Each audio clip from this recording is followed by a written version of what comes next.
pemirsa, kembali lagi bersama saya Rika Aprianti di BTP Inspiratif. Tentunya kita lanjutkan kembali nih perbincangan kita bersama Bapak Kadis. Seperti yang Bapak sampaikan tadi nih Pak di perbicaraan kita sebelumnya, bahwa di tahun ini target untuk replanting sawit itu ada seluas 18.000 hektar nih Pak. Ya. Kalau untuk tahun ini sudah berapa hektar Pak kira-kira yang terrealisasikan?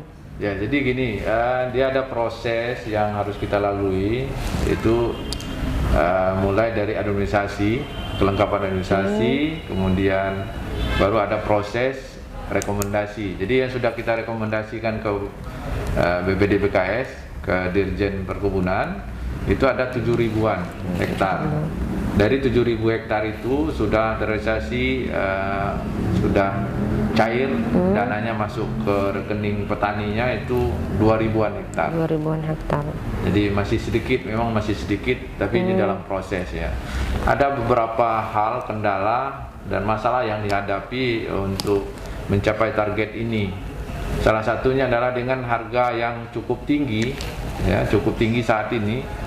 Petani kita masih berpikir mau menebang atau tidak, iya, gitu kan? Karena harga masih ini, walaupun dia mungkin hasilnya cuma 400 kg per hektar ya, dia dengan harga yang tinggi sekarang ini bisa juga menghasilkan sampai 2 juta rupiah gitu. Jadi sayang Pak ya untuk melakukan replanting padahal itu. Ini sudah sulit untuk mengambil ininya ya. Sudah terlalu tinggi gitu Pak. Sudah terlalu tinggi. Nah ini yang menjadi persoalan.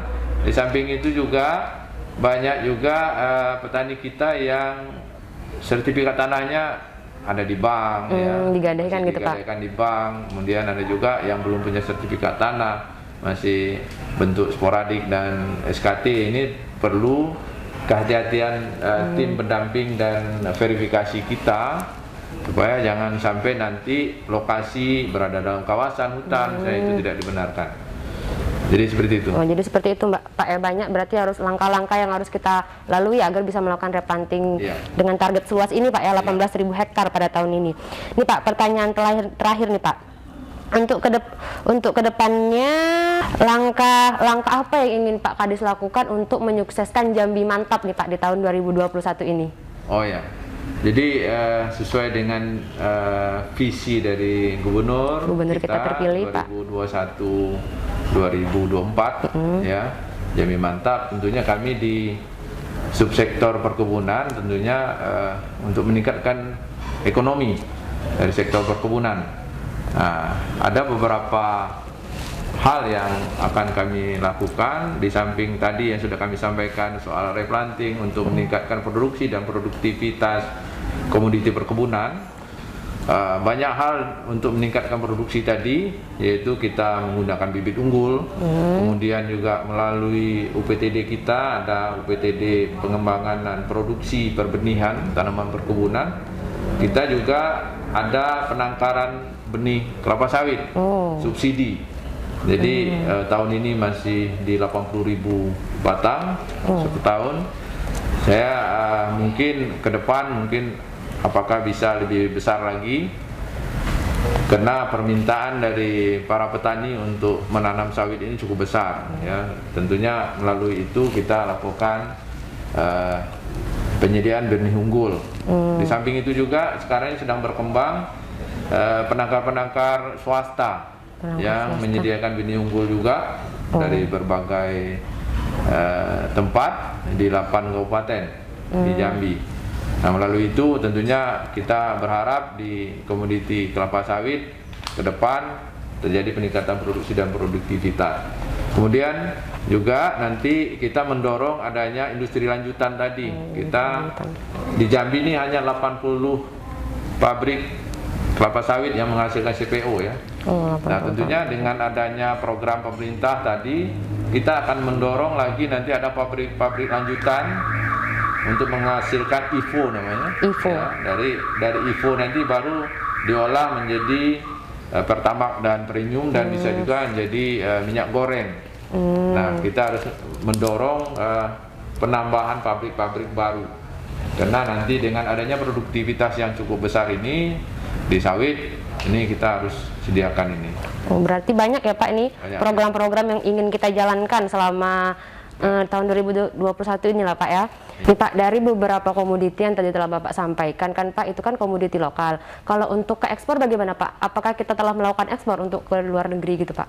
Ya, jadi memang ujung dari itu semua ya, semua komoditi perkebunan itu untuk ekspor, ya, untuk ekspor.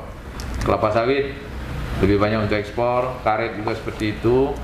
Dan pada tanggal 14 Agustus 2021 kemarin di Pelabuhan Talang Duku sudah dilaksanakan pelepasan ekspor untuk 17 pelabuhan oleh Bapak Jokowi, dan di Jambi sudah dilaksanakan oleh Bapak Gubernur, Bapak Haji Haris.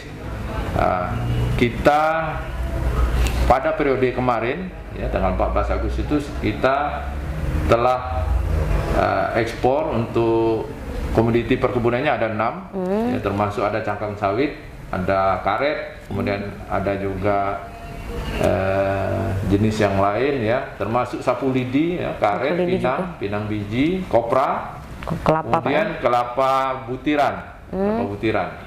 Ini mencapai 141 miliar lebih, ya, besar Pak nilainya cukup besar. Nah tentunya ini menjadi programnya pemerintah kita, bahwa tahun sampai 2024 itu harus mencapai target 3 kali lipat ekspor. Oh, berarti sudah ada target yang kita inginkan Pak ya, 3 kali lipat. Ya, jadi dengan 7 komoditi unggulan tadi, kita berharap kita akan capai ini semua ya, dari 7 komoditi unggulan tadi.